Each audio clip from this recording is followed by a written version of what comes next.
Checking out this new knife from Sencut. Let's open it up. In the box we're gonna find a nylon pouch. It's a zippered pouch with their logo on it. It's a fur lined.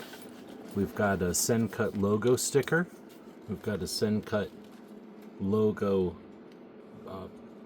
microfiber cloth for cleaning. We've got a warranty card. We've got a sticker with one of their knife designs. And then we've got this one. It's called the Skelfin.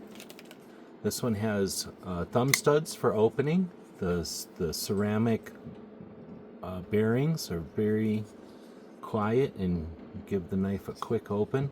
This one has a button lock, so it's very easy to close.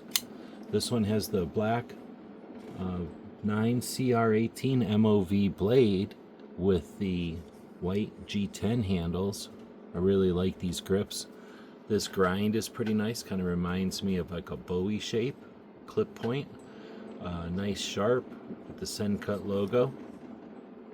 We've got tip up carry, looks like you can move that clip to either side, and with that button lock makes it real easy to close. This one is narrow, long, real easy to open.